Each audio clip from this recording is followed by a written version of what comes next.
The cheapo tire pressure monitors I had placed on the forwarder, one of the sensors died quite quickly.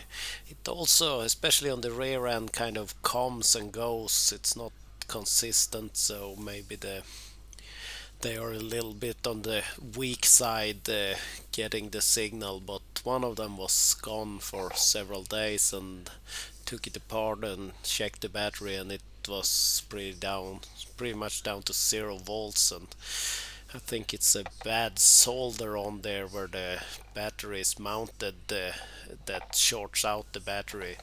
I have reinstalled a new battery and put a little bit of electric tape on there to uh, protect it from getting in contact with that solder, and seems to function now as good as it did before, that it comes and goes a little bit, a few on of the wheels on the rear end, but should still help out catching a slow leak.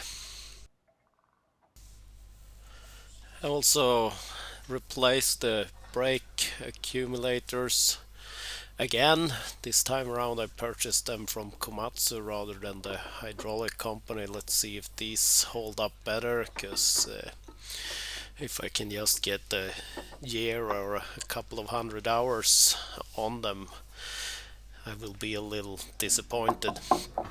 And they are not super easy to get out and refit, but it's not too bad.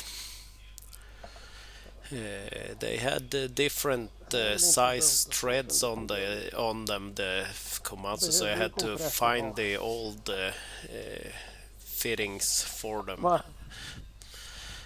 Getting them back in was a little trickier because a couple of the hydraulic hoses were in the way. I had a breaker bar and tried to, but move change to a luggage strap around the starter motor that helped hold it out of the way as I could get the threads for the mounting to get started. Seems to work as it should now. It's not charging brake pressure every 5-10 seconds once warmed up. Have tried this blue Higesund saw bar lately, and fitting it is super tight, and also ran into issues that it tend to lose the chain tension, and we overhauled the mount if you followed my previous videos, and I think you hadn't opened up the gap in this one. Some of the other saw bars that are brand new, the fit is a bit too tight. If it's ever apart again, I will try to have a brand new saw bar around and be able to fine tune the opening or the slot the saw bar sits on. So this time around I just took a hand file and opened up the opening in the new saw bar a tiny bit, and now it seems to work just as intended with the chain tensioning. We'll be adding a couple of minutes where I actually work with the machines. Skip to like 8 minutes into the video. I had a little bit of a starting issue one morning. I will cover that.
bara.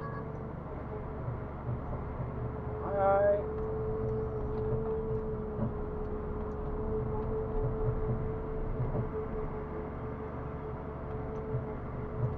Jaha. Ja, jag tror vi åker på att lägga över den där delen som var rensad. Och där får vi ta bara någon stund och gå efter diket med någonstans. Had issues again, the lost attention. This was before I had filed out the opening a tiny bit. Just needed 10-15 passes with a hand file. A little bit with the forwarder. They have both been performing great. May have a little bit of a ting ting sound in the forwarder I haven't really figured out. If you've listened to the sound earlier, I have some odd sound in the harvester that I have confirmed is the bushings for the cab. Here is a pretty decent size aspen. It's probably too big for the harvester head, and it will stay there. The starting issues that we encountered was a cold morning. It was minus 18 degrees, still not super cold. We have had them up and running in colder temperatures, minus 18 Celsius. And the forwarder, the heaters had been running for an hour on both machines. On the forwarder it fired up and died after a couple of seconds, and my dad tried cranking it again and the same thing happened. It ran for a couple of seconds and died, and I tried starting the harvester and it just went click click click click click. It didn't even engage the starter properly, so we decided to call it a day and skipped logging for 2 days because we knew warmer weather was coming. That's today, and we looked over the forwarders, checked the fuel filters, ensured that the fuel pump, the electric one on top of the filter, was operating and running, and couldn't really find any issues. Just a couple of degrees below zero now, so we ran the heater for 15 minutes and it fired up as it should, even with the cranking and battery being maybe a little low. It did what it was supposed to, and the harvester also started, even if that voltage on that one dipped very low and it sounded quite slow at cranking, but it fired, so we're up and running. Things have been going quite smoothly this winter, so just a few hoses, no major breakdowns, but you know that already if you follow my videos. So I hope for some warm weather next few days and little wind, and I will try to go around and inspect for windfall. Lät inte glad, den dippade ner till 16. New drone. Inte var det för mycket volter. Upload some video from that also if the weather cooperates.